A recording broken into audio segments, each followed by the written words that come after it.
예전 같으면 원래대로면 각 법들이 있잖아요. 서류를 들고 기관마다 다 찾아가야 돼요. 30개에서 40개까지는 한 50군데까지 되거든요. 각종 심의 및 영향평가라는 걸 해요. 이게 관련된 법만 해도 어마어마합니다. 이런 도서를 만들고 난 다음에 가장 중요한 거, 이 심의를 할 때 가장 이제 진행을 하시면서 재건축 사업을 하시면서 가장 이제 신경을 많이 쓰시는 게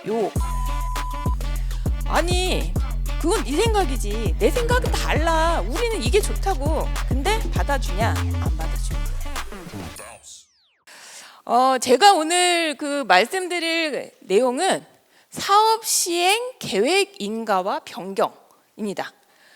그 사업 시행 계획인가 어려워.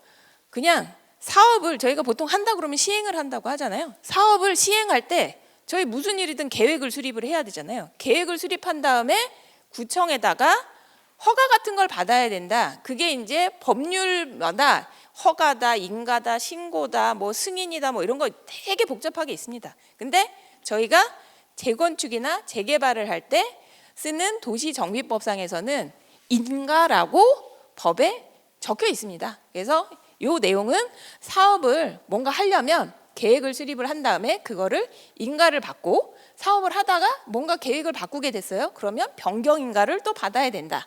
요게 오늘 말씀드릴 내용입니다. 사업 시행 계획 인가의 개념, 뜻이 뭐야? 뜻은 간단합니다. 아까 말씀드렸지만 사업 시행 계획을 수립을 한 다음에 구청에서 인가를 받는 행위를 사업 시행 인가라고 해요.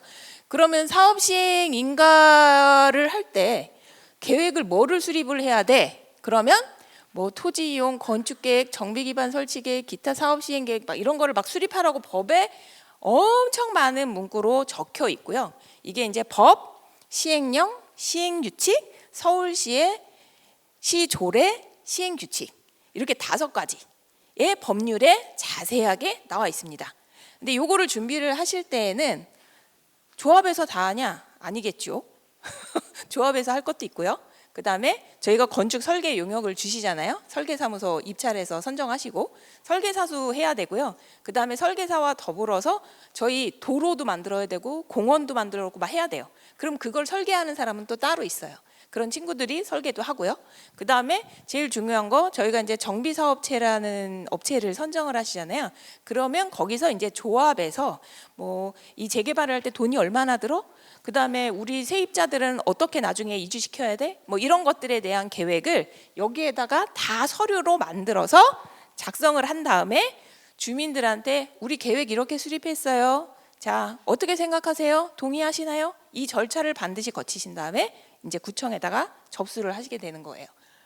그러면 효력은 뭐냐? 사업 시행 인가를 접수를 하면 구청에서 공람이라는 절차도 거치고 그 다음에 그 각종 기관들하고 협의를 해요. 그 다음에 이게 계획이 적당한 것 같습니다. 그러면 고시라는 거를 내줍니다. 예를 들면 이렇게 내가 사업을 하려고 해요. 그거를 설계랑 여기 보면 도로도 내고 공원도 만들고 막 이렇게 해가지고 계획을 이렇게 잡았어요. 그래서 요거를 서류를 싹 다 만들어서 구청에다 내니까 요거를 이제 허가를 내주는 그런 것들인데, 그러면 이 건물들에 대한 건축 계획을 허가를 내주면서 확정을 시켜주고, 그 다음에 예를 들어서 우리가 이렇게 정비 사업을 하려고 하는데 거기에 내 땅 말고요, 국가 땅, 정부 땅이나 구청 땅 이런 땅이 있었어요. 그럼 그 땅을 우리가 아파트 땅으로 쓰게 될 수도 있으니까 그런 거를 기존의 국공유지 용도를 폐지한다고 합니다. 그러니까 도로를 도로의 기능이 아닌 걸로, 공원은 공원의 기능이 아닌 걸로 용도를 없앤다라는 얘기고요. 뭐 도로나 공원이나 뭐 이런 거 하는 거, 그거를 그냥 저희 주변에 있는 내 거 말고 뭐 공용 주차장도 있을 수도 있고요. 그런 것들을 기반 시설이라고 해요. 근데 도시정비법 안에서는 정비 기반 시설이라고 부릅니다. 그거를. 그러면 저희 아파트가 이렇게 막 생기면 기존 도로보다 좀 넓은 도로도 써야 되고요.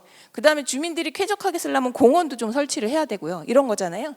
그런 것들을 어떻게 계획을 할 거냐. 그럼 계획을 냈으니까 이렇게 설치를 하라고 허가를 내주니까 확정을 해줍니다. 그 다음에 이거를 하기 위해서는 법들이 엄청 많은 법들이 연관이 되어 있어요. 도로를 만들려면 도로법을 봐야 되고, 그다음에 아파트를 짓는 데에는 주택법도 있고 건축법도 있고, 그다음에 뭐 국공유지를 용도 폐지한다면 그거 관련된 법들이 엄청나게 많아요. 그 법들을 한꺼번에 내가 서류를 넣으면 한꺼번에 처리해 주는 걸 의제 처리라고 합니다. 예전 같으면 원래대로면 각 법들이 있잖아요. 서류를 들고 기관마다 다 찾아가야 돼요. 그게 한 30개에서 많게까지는 한 50군데까지 되거든요. 그 서류를 들고 다 찾아가야 돼요. 근데 안 그러셔도 돼요. 서류를 구청에 내면 알아서 다 뿌려줍니다. 그래서 그걸 한꺼번에 처리를 해줘요. 그거를 의제 처리라고 합니다. 그 다음에 제일 중요한 거, 사업시행인가가 났다. 그러면 지금 갖고 계신 재산이 있으시잖아요. 땅도 있고 건물도 있고. 예를 들면 아파트면 내 아파트가 몇 평형이고, 그 다음에 내가 호수별로, 이게 로얄층도 있고 로얄 호수도 있잖아요. 그거마다 감정평가를 해야 되는데, 감정평가를 어느 시점으로 할 거냐, 그게 사업시행인가 고시일입니다. 그 기준 날짜로 감정평가를 해주는 거예요. 그거를 막 1년 전 거로 감정평가를 했어. 근데 그때 집값이 많이 떨어져 있었어. 아니면은 나중 걸로 해. 그럼 집값이 많이 올라 있었어. 그거에 따라 다를 거잖아요. 그래서 공평하게 다 같이 여기 소유자분들이 같이 사업을 하는 거니까 이 날짜로 감정평가를 하자 해서 사업시행인가 허가가 떨어지면 그 날짜가 감정평가하는 날짜이다. 그러니까 평가는 뒤쪽에 관리처분을 할 때 하시게 돼요. 근데 평가 시점, 어느 날짜로 감정평가를 할 거냐? 그러면 사업시행인가가 난 날, 고시가 난 날을 기준으로 종전감정평가를 하게 됩니다. 그러면 사업시행인가를 내가 서류를 열심히 만들었어요. 절차가 어떻게 되냐? 막 복잡합니다. 이렇게 각종 심의 및 영향평가라는 걸 해요. 이게 관련된 법만 해도 어마어마합니다. 제가 해본 프로젝트 중에는 한 모든 거를 다 합치니까 한 65, 6개 정도 되는 경우도 있었어요. 심의도 거쳐야 되고 영향평가 뭐 이런 걸 막 받으라는 게 법에 너무 많습니다. 그걸 다 설계사무소하고 관련된 용역사들이 다 그거를 해줘요. 그래서 그런 심의나 영향평가를 거치고 나면 처음에 저희가 이렇게 좀 뭔가 건축을 이렇게 내가 아파트를 이렇게 새로 짓겠다라는 내용이 있었는데, 저런 심의를 거치면 저 같은 심의위원이 배나라 감나라를 막 합니다. 집은 왜 이렇게 졌어요? 그 다음에 주민들 편의시설, 공동이용시설 이거 말고요, 인근 주민들한테도 같이 공유하는 시설을 넣어주세요. 그 다음에 요즘에 대명사입니다. 하도 핫한 거라서 요즘 아파트 꼭대기에다가 브릿지라는 걸 걸어요.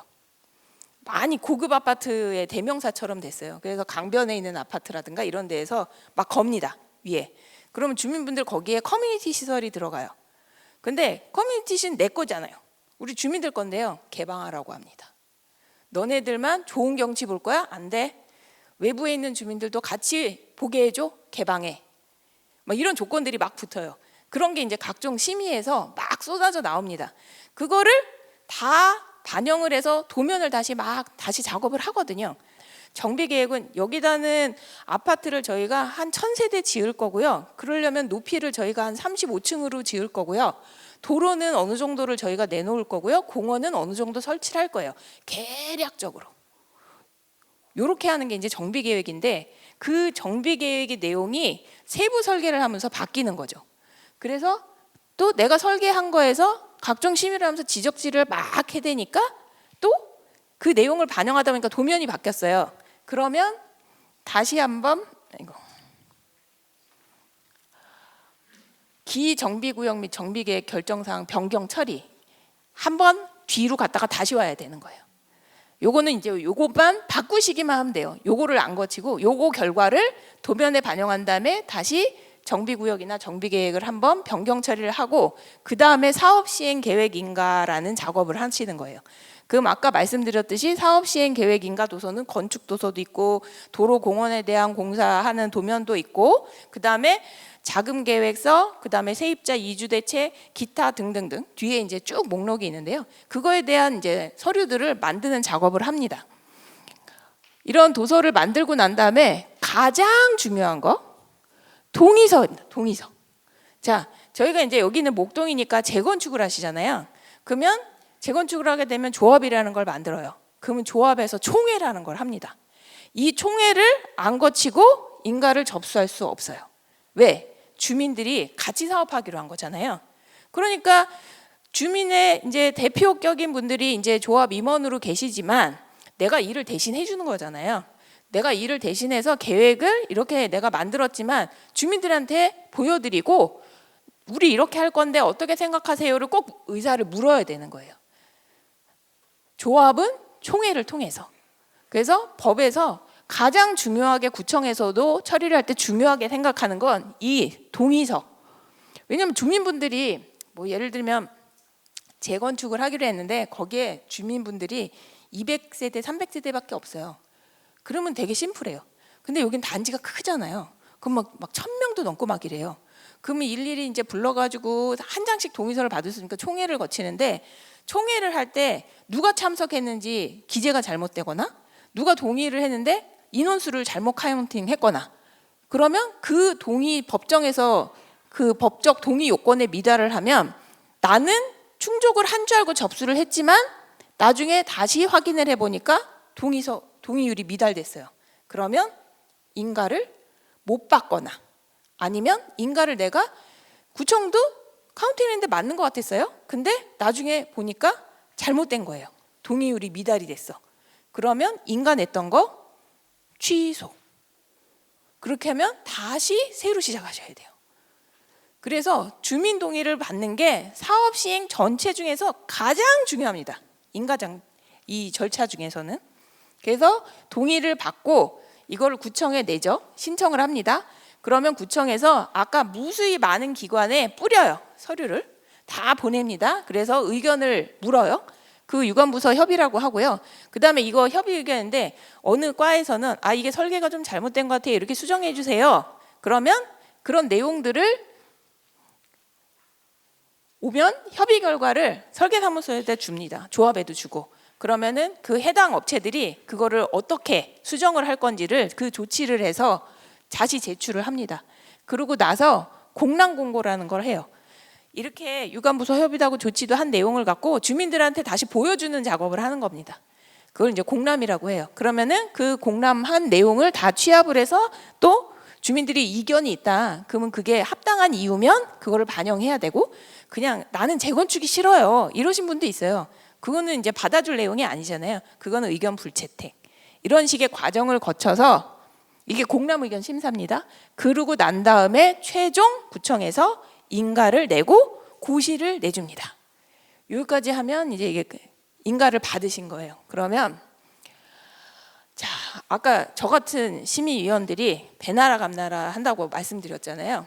제가 오늘도 심의를 하고 왔습니다. 심의를 했는데 리모델링을 한다고 왔어요. 근데 막 자기네들은 주민들을 위해서 이제 막 주민들이 막 설계를 막 멋있게 했잖아요. 근데 이거 안 돼. 이거 말고 저기 다른 거 해. 다른 거. 너가 원하는 건 이건지는 알겠는데 이거는 이거는 약간 아닌 것 같아. 요즘 트렌드에 안 맞아. 근데 그게 누구 생각이에요? 법에 있는 나온 내용이 아니에요. 그냥 심의위원들이 나름 각계 분야에서 전문가라고 하시는 분들이 이거는 주민들 입장에서 보실 때는 좋은 거지만 실은 이게 좋지가 않아요. 그냥 내잣대입니다. 그냥 내잣대들이 하는 겁니다. 그리고 어쩔 때는 시의 정책 방향이고 뭐 구의 방향도 있잖아요. 뭐 추구하는 게 있습니다. 그거에 따라서 말이 바뀔 때도 있어요. 그러면 조합에 계신 분들이나 조합 주민분들은 그건 네 생각이지. 내 생각은 달라. 우리는 이게 좋다고. 근데 받아주냐? 안 받아줍니다. 이런 경우도 비일비재해요.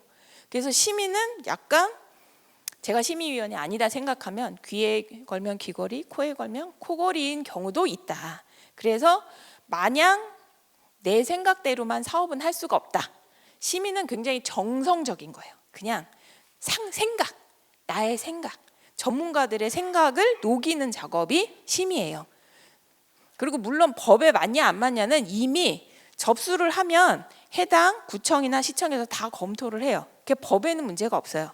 근데 그냥 전문가들이 보기에 좀 더 이게 나은 것 같아요라고 지적을 해주시는 겁니다. 그럼 그거를 뭐 무조건 100% 반영이라고는 뭐 해야 된다라는 기준은 없어요. 근데 절대적으로 조금 지켜야 되는 것들이 나오기도 하고요. 아닌 것도 있습니다.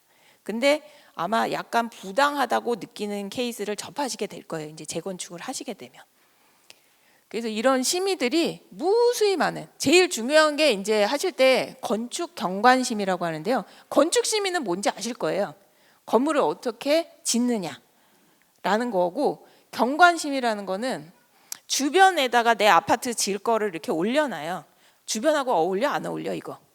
막 저만 막 고층으로 막 쳐요. 안 돼. 주변하고 좀 어우러져야지. 이런 거. 그다음에 뒤에 산이 있어요. 산 너무 가리지 마. 잘러. 뭐 이런 얘기도 나옵니다. 그래서 이 심의를 할 때 가장 이제 진행을 하시면서 재건축 사업을 하시면서 가장 이제 신경을 많이 쓰시는 게 요 건축 심의예요. 건축 심의고, 환경 영향 평가는 뭐냐면 내 주변에 환경에 영향을 어느 정도 끼칠 거냐. 내가 아파트를 지면서 그거를 평가하는 거예요. 근데 실제로 여기 많은 이런 심의들이 있지만 요 세 가지가 가장 핵심적인 심의고요. 그 중에서 제일 어려운 건 이거예요. 환경영향 평가. 이거 환경에 지장을 너무 많이 줘. 이거 이렇게 해, 저렇게 해. 땅 여기 파지 마. 여기다가는 무슨 물이 가도록 이렇게 물길을 만들어. 막 이런저런 막 얘기를 많이 하거든요. 그게 건축의 어떤 아파트 단지의 성격을 확 바뀝니다. 그래서 환경영향 평가를 조치하다가 건축이 완전히 바뀌는 수도 있어요. 그리고 이거는 아시다시피 여기도 표현이 되어 있지만 초안 평가라는 게 있고 본안 평가라는 게 있어요. 이게 이제 이 면적 기준이거든요. 해당되는 게 있고 안 되는 단지도 있어요. 근데 가장 심의를 하면서 가장 어렵게 통과하는 게 환경영향 평가다. 그래서 이거 이제 진행하시면서 환경영향 평가가 대상이 되는 현장들은 이 인허가를 할 때 기간이 남들보다 오래 걸린다. 똑같이 옆 단지는 걔네는 이렇게 금방 가는데 왜 우리는 이렇게 늦게 가요? 그거는 분명히 컨디션이 달라서예요. 현장별로. 뭐의 법에는 여긴 해당이 되는 게 있고 옆에 단지는 해당이 안 되는 게 있고. 그래서 옆에 단지가 재건축을 한다고 해서 나하고 똑같지 않다. 이거를 분명히 아셔야 돼요. 도로가를 앞에 두고 마주보고 있는데 쟤하고 나하고 달라요. 분명히 다른 이유가 있어서예요. 그래서 보통 보면 특히 이제 조합 사업이 진행되다 보면 항상 주변하고 비교를 많이 하세요. 실은 내가 아는 사람 재건축 하는데 이렇게 했고 기간도 이것밖에 안 걸렸는데 우리 조합은 왜 이렇게 느려요? 그러면 두 가지겠죠. 용역사가 일을 못하거나 아니면 뭔가 다르거나. 대부분 큰 이유가 그런 거예요. 왜냐하면 이건 이제 실제적인 얘기인데 조합이 일을 할 때는 주민분들이 돈을 십시일반 걷어서 할 수가 없잖아요.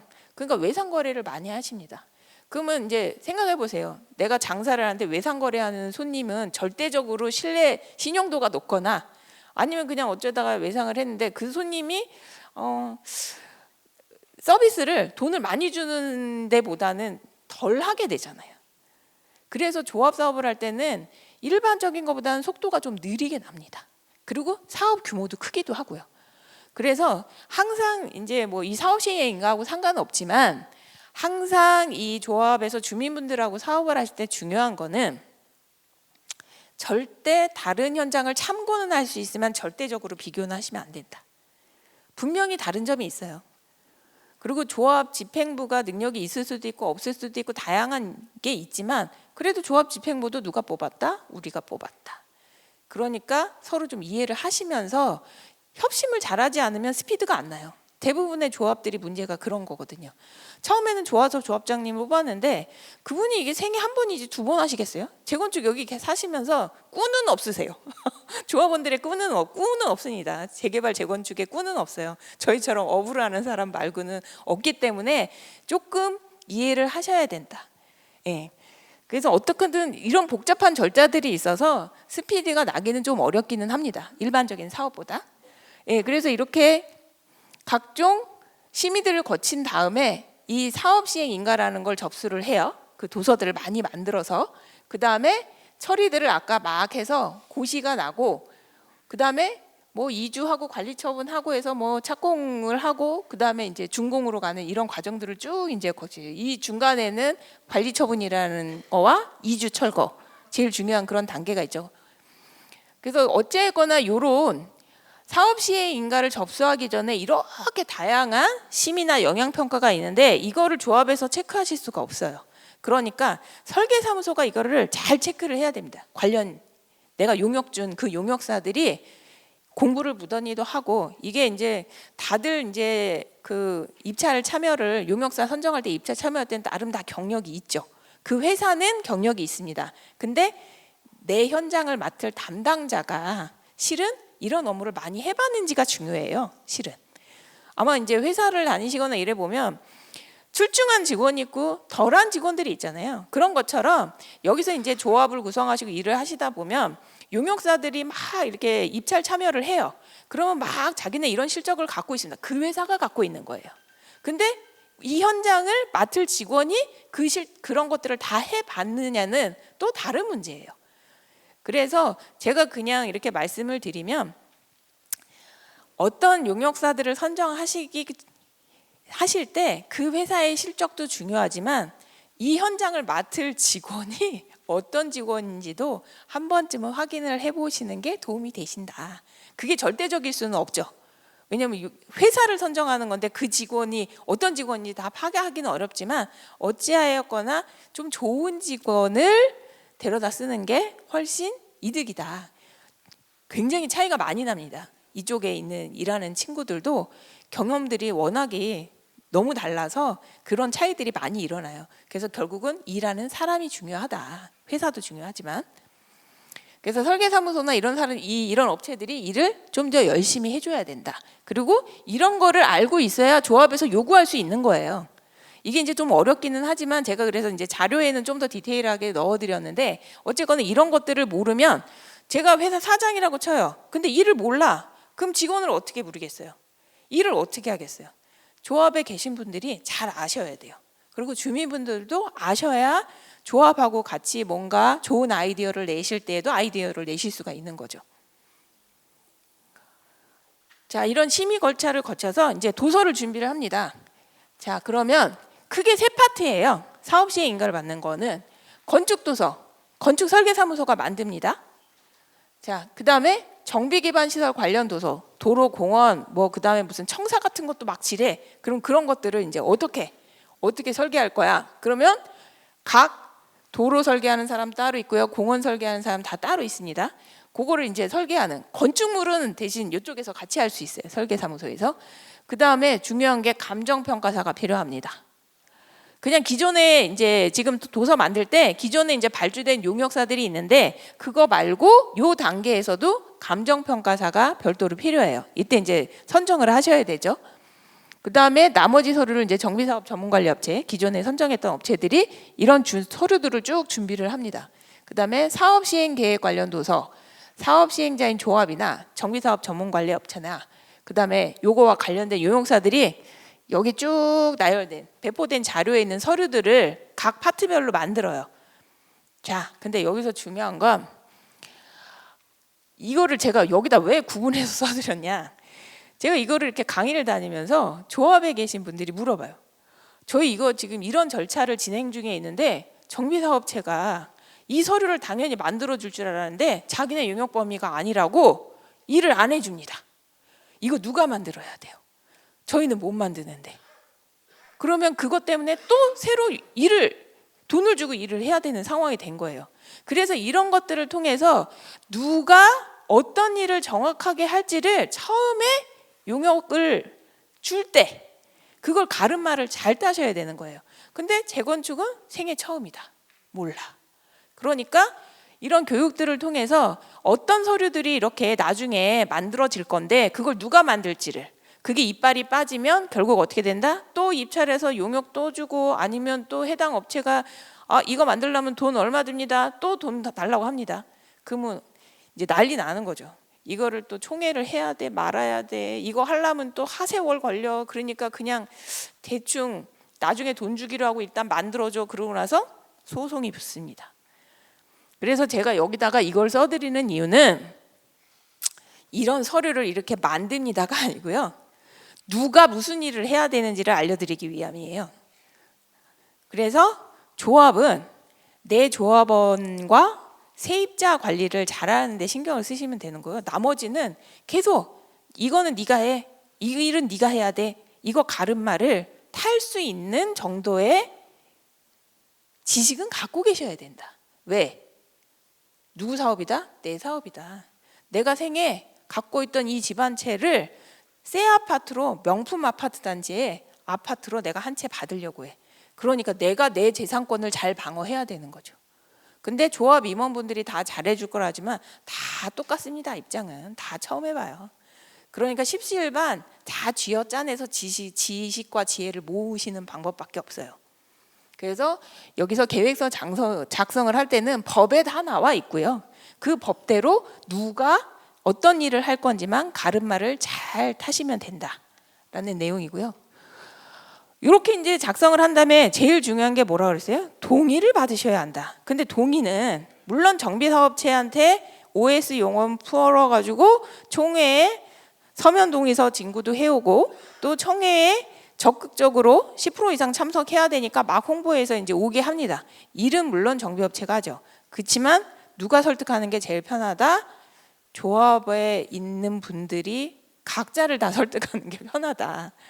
옆에 이웃이니까. 솔직히 이제 이렇게 재개발 재건축 하시면 이웃이 아닙니다. 왼수가 되는 수도 있으세요. 그리고 이게 이제 재건축은 조금 스피드가 나는데 재개발은 하시다가 돌아가시는 분도 계세요. 20년, 40년이 걸려가지고. 제가 맡은 현장에도 처음에 조합원이셨는데 나중에 상속자들이 조합원이 되시는 경우가 수두룩 빡빡합니다. 그래서 이게 어쨌거나 이 지내시면서 내가 어렵게 지금 아파트 한 채 있는 거 새 집 잘 해서 입주해서 사시려면 다 힘을 모으셔야 돼요. 그래서 어쨌거나 이거 하면서 제일 중요한 건 뭐다? 동의를 확실히 잘 받아야 된다. 법의 요건에 다 있습니다. 법에 50조 3항, 45조 4항 뭐 이렇게 막 나와 있어요. 그러면 방법 어떻게? 조합은 조합 정관에 나와 있어요. 언제 총회한다고 알리고 그 다음에 어떻게 모이려면 통지를 어떻게 해라. 7일 전에 알려라. 아니면 한 달 전에 알려라. 어떤 정보를 알려라. 그 다음에 동의를 할 때는 서면 동의를 받을 때는 내가 같이 붙여준 동의서에 날인해서 받아야 된다. 그 다음에 아니면 직접 총회에 와서 대리자면 뭐 위임장 받아갖고 와서 어떻게 해라. 이런 것들이 이 조합 정관에 다 써 있어요. 근데 조합 정관은 어디서 나온다? 국토부나 서울시에서 표준 정관을 잘 만들어 놨어요. 거의 그거를 그냥 갖다가 쓰시면 됩니다. 왜냐하면 이 행정기관이라는 거는 조합원들의 재산권 방어를 하기 위해서 많은 노력을 합니다. 그래서 이런 표준 정관을 만들어서, 왜냐하면 정관 따로 만들으라고 그러면 법 보고 변호사한테 만들어 달라면 다 돈이잖아요. 그래서 이거를 표준으로 만들어서 배포를 하고 있어요. 그럼 그걸 가져다 놓고 우리 이 재건축하는 이 단지에 좀 맞춰서 조금 수정해서 쓰시면 돼요. 근데 법에 나와 있는 내용이 주된 내용이어서 크게 손대실 게 없어요. 대부분은 표준 정관을 많이 쓰십니다. 그리고 전체 조합원의 20% 이상은 직접 출석을 해야 된다. 20%가 직접 출석 안 했어요. 근데 총회 의결을 했어요. 근데 서면 결의를 많이 받았어요. 그래도 안 된다. 접수할 수 없다. 그리고 총회를 한 거는 회의를 하는 거잖아요. 그러면 회의를 어떻게 했는지 증거로 남겨야 돼요. 그러면 요즘은 동영상도 찍으시고요. 그 다음에 속기사가 옵니다. 이것도 이제 다 돈입니다. 속기사 오라 그래서 속기사가 녹취를 해요. 녹취를 하고 그거를 서류로 만들어 줍니다. 그래서 속기사가 날인을 해서 줘요. 그것도 같이 제출이 돼야 합니다. 그리고 요즘 이제 핫한 게 이제 재건축 하시면서 이제 신탁사 이제 많이 쓰죠. 그러면은 신탁사한테 사업을 맡긴 거예요. 지정개발자 방식이라는 건. 자, 신탁사 네가 전문가고 돈도 있으니까 우리 대신해서 아파트 좀 잘 지어가지고 우리한테 줘봐. 대신 너한테 수수료 줄게. 이렇게 해가지고 이제 신탁사를 지정을 하면 얘네 같은 경우에는 여기 뭐 5단지가 재건축을 한다. 그럼 5단지 그 주민분한테 과반수 이상 소유자 수로 과반수. 근데 이게 토지 등 소유자라고 그래서 예를 들면 조합원 한 분이 집을 3채 갖고 있어요. 그러면 표가 3개냐? 하나예요. 이게 이제 이 토지 등 소유자 산정하는 방법도 법에다 나와 있습니다. 내가 집 10채 갖고 있다고 10표가 아닙니다. 그래서 그런 기준들이 있어서 그 기준으로 토지 등 소유자 과반수 이상과 토지 면적의 50% 이상 동의서를 진구해서 내야 된다. 이건 동의서가 법정 양식이 있습니다. 그 양식에다 써서 받아야 돼요. 그 다음에 이런 경우는 이제 거의 여기선 일어나지 않는 거죠. 일어나지 않는데 토지 등 소유자 방식이라고 있어요. 이거는 이제 20인 미만일 경우에 토지 등 소유자 방식으로 조합을 구성 안 하고 그냥 바로 할 수 있는 방식이 있어요. 그런 거에 대한 내용이어서 이거는 소유자 75%, 토지 면적 50%. 이게 조합 설립 요건하고 같아요. 얘네는 이때 동의를 처음 받거든요. 그래서 요런 이제 굵직한 시행 방식별로 이렇게 이제 세 개를 설명을 드렸고요. 그다음에 별거 아닙니다. 인가 신청을 할 때 법정 양식에 인가 신청서가 따로 있기는 합니다. 근데 대부분 저희가 이제 막 서류를 설계 도면도 만들고 뭐 정비 기반 시설 도면도 만들고 저희가 이제 조합에서 또 이렇게 정비업체하고 만드는 서류들이 있잖아요. 그거에다가 앞에다가 출력본으로 해서 이만큼 도서를 꾸려가지고 제출할 때 형식적이지만 이런 공문을 앞에다 딱 붙여가지고 인가 신청서까지 날인한 거를 해서 제출을 합니다. 그래서 이거는 이제 조합별로 이제 나중에 추진위원회가 됐든 뭐 조합이 됐든 쓰시는 공문이 있어요. 근데 공문에 적어도 요런 형식은 갖춰서 내셔야 한다라고 제가 샘플링으로 보여드리는 거예요. 왜냐하면 구청은 항상 이렇게 인가서 말고도 공문을 받아왔는데 조합에서는 이게 익숙치가 않으셔서 그 다음에 설계사무소도 익숙치가 않은 경우가 있어요. 그러면 공문을 빼놓고 가면 별거 아닌 것 같고 시비가 붙어요. 공문을 갖고 오셔야 합니다. 그 왜 법에는 없는데 왜 내라고 하세요? 근데 이게 뭐라고? 이게 뭐라고 이거 갖고 지지고 볶고 싸웁니까? 그냥 신청서 하나 이렇게 공문 하나 쓰면 되는데 그래서 팁으로 알려드리는 거예요. 팁으로 그냥 형식적이지만 이런 거를 써서들 낸다라고. 그리고 이게 이제 법정 양식입니다. 그 도시정비법 그 법 안에 이런 양식들이 있어요. 근데 이 양식을 가끔 이게 이제 정비업체들이나 설계사무소가 이거를 작성을 해줘요. 근데 문제는 걔네가 했던 걸 재탕, 삼탕을 해요. 그래서 법에서 양식이 바뀐 걸 모르는 경우가 있어요. 항상 그래서 법에 내가 신청하기 직전에 있는 법의 양식을 꼭 갖다가 써야 된다. 그래서 이 양식에는 들어가는 내용들이 신청인은 누구겠어요? 조합이죠. 재개발을 하실 거니까 조합이 결성돼 있으니까 조합. 근데 여기다가 내가 그냥 현재 주소를 막 쓰는 게 아니고요. 저희가 항상 서류를 낼 때는 뒤에 확인이 가능한 증빙 서류들을 이렇게 돼 있어요. 그러면 법인도 조합이시잖아요. 조합 등기를 하시거든요. 그러면 거기에 있는 법인 등기부 등본에 있는 내용을 그대로 쓰셔야 된다. 간혹 가면은 내가 이렇게 등본상의 주소가 있었는데 어쩌다가 조합 사무실이 이사를 했을 수도 있잖아요. 그러면 일단 등본상의 주소를 쓰고 그 다음에 아래다가 부기로 쓰셔도 되는데 그거는 협의를 하시면 돼요. 어차피 신청 공문에도 주소가 나와 있긴 하니까. 그래서 항상 이런 근거 있는 서류를 보고 이 내용을 작성해요. 내가 막 작성하는 게 아니에요. 항상 이 신청서에 작성되는 것들은 뒤에 내가 제출하는 서류의 근거에서 갖다 쓰시는 거예요. 그래서 저기서 오타나면 다시 해오세요. 다시 해오세요. 막 이러니까 짜증이 나는 거죠. 별거 아닌데 그냥 하나씩 보고 쓰시면 돼요. 하나씩 보고. 근데 설계사무소나 정비업체가 대충 쓰는 경우도 있어요. 그냥 자기네는 계속 하던 업무니까 구태연에서 그걸 확인 안 하다가 저기가 이제 문제가 생기면 다시 해갖고 오라고 그러면은 서류를 접수를 하네 못 하네. 왜냐면 조합에서는 어쨌거나 서류를 이 날짜에 접수하기로 조합원들하고 약속을 했는데 못 지키면 서로 불편해지시잖아요. 사업할 때 능력이 있네 없네 막 이래가면서. 그러니까 이런 거 별거 아니지만 서류 하나하나씩 보시면서 이거를 작성해야 한다고 누구한테 알려줘라? 해당 업체들한테 한 번쯤은 확인하셔라. 이런 취지입니다. 이걸 직접 작성하시는 일은 없으실 거예요. 그래서 이렇게 쭉 있고 여기서 이제 일괄 처리 사항에서 여기 아까 앞에 막 서류 많이 내면 의제 처리해 준다고 말씀드렸잖아요. 한꺼번에 그거 이게 체크 표시를 하는 거예요. 근데 여기에 없는 것도 하게 될 수도 있어요. 그럼 그건 구청하고 협의하면 돼요. 그것도 마찬가지로 누가 한다? 용역사가 한다. 근데 알고는 계셔라. 자, 이제부터 이제 여기서 나오는 거는 목록이에요. 이게 절대적인 목록이 아닙니다. 저희가 하면서 저도 이거를 알려드려야 되나 말아야 싶은데 그냥 참조로 알고 계시면 돼요. 제일 이제 아까 서류가 크게 세 분류로 들어간다고 했잖아요. 건축 설계에 대한 거, 도로공원 이런 설계에 대한 거, 그 다음에 조합의 조합원이라든가 세입자라든가 뭐 이런 자금 내역서 뭐 이런 것들이 있는데, 신경 쓰실 거는 제가 이 목록 중에서 사업 시행자 증빙 서류, 사업 시행 계획 동의 구성원 명부 했을 때 요 작성 주체, 요거별로 누가 무슨 서류를 작성을 한다라는 정도의 감을 잡으시라고 샘플링으로 넣어드린 거예요. 이거는 사업을 하는 단지별로도 조금씩 차이가 날 수도 있고요. 사업이 어떤 사업이냐에 따라, 여기에 이제 다 목동 아파트에 다 사실 수도 있고 아닐 수도 있으니까, 그냥 뭐 가로주택을 하는 경우도 있고 뭐 이런 수도 있잖아요. 정비 사업은 유형이 여러 가지니까요.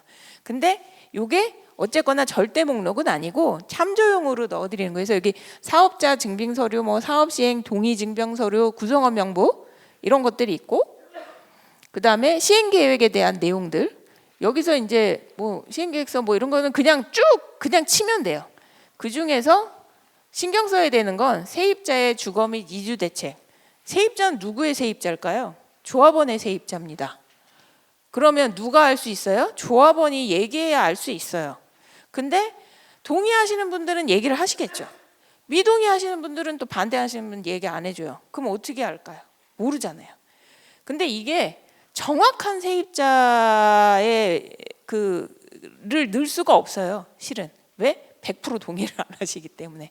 그래서 그냥 이거는 그냥 내 세입자에 대한 것도 정보를 조합에다가 정확하게 좀 알려주셔야 되고, 옆집에 혹시 세입자를 안다, 미동의자다, 뭐 알려주시면 더 좋고, 그런 정보들을 어찌했거나 서류를 만드는 거는 정비업체가 만들어 주겠지만 정보는 누가 줘야 돼요? 조합원들이 줘야 되고 조합이 줘야 돼요. 그래서 그런 부분에 대한 걸 신경을 좀 쓰셔야 되고요. 뭐 그 다음에 쭉 있는데 뭐 나머지는 다 하는데, 여기서 이제 자금 계획. 사업비 얼마나 될 건가? 몰라요. 처음엔 추정이 이제 불가능하죠. 그래서 누가 도와줘요? 정비사업체가 도와줍니다. 평상적으로 이 정도 규모의 새로 짓는 아파트의 연면적이 이 정도면 통상적으로 어느 정도 비용이 든다라고 그네들이 갖고 있는 정보들이 있어요. 그 다음에 이제 제일 중요한 게 뭐겠어요? 공사비. 공사비는 정말 요즘에 언론 보도도 많이 나와요. 공사비 갖고 조합하고 분쟁이 생기고 뭐 난리가 났다. 입주를 못하게 막는다. 뒤에도 이제 조금 얘기가 나오지만 그런 부분에 대한 것들이 시대별로 좀 다르다는 거죠. 지금같이 경기가 안 좋고 공사비는 상승하고 뭐 이럴 경우에는 그 내용이 많이 달라요. 통상적인 루틴의 금액을 쓸 수가 없거든요. 그래서 이런 부분들은 좀 신경을 써서, 왜냐하면 작은 계획서 그렇게 들어가면 관리 처분할 때도 그게 연동이 되고요. 그럼 결국은 뭐다? 비례율에 영향을 미치는 거예요. 그리고 저게 변동폭이 커지면 다시 무슨 검증을 받고 막 이런 절차들이 있어요. 그래서 저거 처음에 이제 잡을 때 조금 더 신경을 써서 정비사업체하고 잘 상의해서 만드셔야 된다. 예, 이런 부분들이고요. 나머지들은 뭐 그냥 쭉 있는 거여서, 여기 아까 이제 여기 감정평가, 감정평가서. 여기 이제 새로 설치할 정비 기반 시설. 아까 정비 기반 시설이 뭐였다? 도로, 공원 뭐 이런 거라고 말씀드렸잖아요. 잠깐만요. 주무시는 분들이 서서히 많이 늘어나고 있습니다. 제가 지금 열별로 주무시는 분들을 지금 몇 번 보고 있어요. 재미없죠? 어렵죠? 죄송한데 손 좀 들어보세요. 박수 3번만 쳐주세요. 하나, 둘, 셋. 감사합니다. 이게 강의를 하다 보면, 제가 공무원 강의를 처음 강의는 공무원을 대상으로 했어요. 공무원들도 이걸 들으면서 졸아요. 왜? 어려워요. 공무원도 듣기 어려워요. 그 다음에 이 재개발 재건축이 너무나도 많이 일어나지만 실은 공무원들도 이거를 많이 겪어보신 분들이 그렇게 많지 않아요. 실은. 그리고 재개발 재건축이 1, 2년 안에 되지 않잖아요. 보통 평균 기간이 정말 짧은 게 한 10년 가고요. 재개발은 30년도 넘게 가요. 그래서 돌아가시는 분이 생긴다고 말씀을 드리는 거예요. 근데 재건축은 그래도 평균으로 하면 15년에서 한 18년 정도 이렇게 가기는 해요. 다 입주하실 때까지, 정산하고 이럴 때까지. 근데 처음 시작할 때 그렇게 걸린다고 말씀드리면 해야 돼 말아야 돼. 나 죽기 전에 못 들어갈 것 같아. 이런 생각 많이 하시거든요. 그래도 어떻게 해요? 하셔야 돼요. 왜? 내 아들, 딸을 위해서. 대부분 나이가 좀 있으신 어르신들의 경우에 적극적으로 하시는 이유가 이거 재건축 되면 한 방이거든요. 그래서 하시는 겁니다. 실은 저희도 알고 있어요. 그래서 시도 그런 걸 잘 알아요. 행정기관도. 그리고 어쨌거나 낡은 아파트에서 이 환경이 열악해지면 어쨌거나 좋지 않거든요. 구도 안 좋고 시도 안 좋습니다. 주민분들은 더더욱 불편하고요. 음마 아파트 다 뭐라 그러냐, 쥐 나오는 아파트. 근데도 재건축을 바라보면서 하염없이 저렇게 버티고 계십니다. 목동은 지금 바람이 너무 잘 타셨어요. 잘 되실 거예요. 그러니까 이거 더 바짝 들으셔야 됩니다. 그래서 감정평가 이때 발주해야 된다. 이거 말씀드리고요. 이래저래 복잡하지만 작은 글씨로 이렇게 깨알같이 많이 적었습니다. 근데 중요한 건 뭐다? 나는 잘 챙기면 돼. 이거를 외울 필요도 없고요. 내가 만들려고 노력하실 필요 없어요. 하지만 누가 뭘 만들어야 된다라는 거는 눈에 불을 켜고 안 보시면 어떻게 된다? 다 돈 나간다. 그러면 나 입주할 때 어떻게 된다? 분담금 많이 내야 된다. 그러니까 이런 것들 몰라야 된다, 알아야 된다, 아셔야 돼요. 이게 무슨 서류인지 이렇게까지는 모르시지만 누가 뭘 해야 되는 건 정말 중요한 거예요. 아니면 조합 임원분들이 해결하시거나 아니면 다 분담금으로 내셔야 된다. 다 돈입니다, 이게. 그 다음에 아까 제출한 서류들 유관부서 협의 열심히 합니다. 이게 보통 중요한 건 유관부서 협의를 누가 무슨 내용을 검토한다, 이게 중요한 건 아니고요. 유관부서 협의하는데 보통 조합에선 제일 중요한 게 뭐예요? 빨리빨리 하고 싶다는 거잖아요. 그러면 어떤 기관에 어떤 내용들이 가서 시간이 얼마나 걸린대? 이게 제일 중요해요. 궁금하신 건. 언제 사업 시행인가 고시가 난다는 거야 도대체. 너네가 빨리 난다고 했잖아. 근데 안 나. 왜? 이런 거에서 걸리는 거예요. 해당 용역사가 재빨리 가서 협의도 하고, 그 다음에 이 유관부서 협의된 거 되게 여기 보시면 되게 많죠. 이렇게. 자, 여기까지만 해도 41개 적었어요. 이거보다 훨씬 많을 수도 있어요. 통상적으로 최소가 30개가 넘고요. 많은 데는 40개 중반까지도 갑니다. 일일이 그 기관들하고 협의를 한다는 얘기인 거예요. 그게 근데 구청 안에만 하면은 그나마 낫죠. 구청 안에 들어서 열심히 과를 돌면 되니까. 근데 외부도 있어요. 한전도 가야 되고, 수도사업소도 가고, 통신 관련도 가야 되고, 통신사도 LG U+, SK텔레콤 다 다녀요. 전화국도 가야 되고, 저기 지방에 있는 세종시도 내려갔다 와야 되고 막 합니다. 그러면 다 시간이죠. 시간이 하루 이틀 지연이 되면 고시도 일주일씩 늘어져요. 고시는 구청에서 일주일에 한 번밖에 안 내줍니다. 그래서 내가 빨리 해가지고 고시 날짜에 역산으로 마치는 게 중요한데 그걸 놓치면 그냥 일주일씩, 열흘씩 막 이렇게 늘어가는 거예요. 그래서 이런 무수히 많은 기관들을 용역사애들이 이제 뛰어다니면서 협의를 할 건데, 중요한 건 구청에서요, 경우에 따라서는 경험이 없으면 어느 부서에다 어떻게 뿌려야 되는지를 몰라요. 유관부서 자체를 정리를 못하죠. 그래서 용역사들이, 경험이 있는 친구들이 이런 내용들이 이렇게 설계가 되면 이런 부서들의 유관부서를 뿌려야 됩니다, 역으로 알려주는 경우도 있어요. 저희도 일을 할 때 도면이나 서류를 이렇게 만들면 유관부서 목록을 저희가 쭉 만들어요, 1차로. 그래서 알려드리고 조율을 합니다. 이 내용은 여기서 필요 없을 것 같기도 하고요, 이 내용은 보내야 될 거고, 이런 조율을 통해서 기관을 단축할 수도 있고 늘어날 수도 있고, 그러면 시간도 단축할 수도 있고 늘어날 수도 있고. 근데 제가 여기에 이제 협의과 기관명을 썼지만 이게 시장님이 바뀌거나 구청장님이 바뀌시거나 대통령이 바뀌면 기관 명칭이 바뀌어요. 조직 개편을 하니까. 그래서 그때그때마다 다르다. 그래서 이거는 용역사들이 알아서 체크를 해가지고 해야 된다. 그러면 조합분들은 어떻게 한다? 빨리빨리 해오라고 독촉하시면 된다. 근데 빨리빨리도 막무가내로 빨리빨리 하면 용역사들이 그래, 그냥 의뢰하시는 말씀들이야, 이렇게 하고 묻어요. 근데 여기서 이런 거 딱 교육 받으셨잖아요. 야, 이런 거 이런데 유관부서 협의 잘 보내서 그러면 어떻게 긴장하겠죠, 용역사들이. 그러면 하나라도 더 신경 쓰겠죠. 그러라고 교육을 지금 열심히 졸린데도 불구하고 조심해서 들으시는 겁니다. 자, 그다음에 자, 공람공고. 아까 다음 절 제가 공람공고. 공람공고가 뭐야 도대체?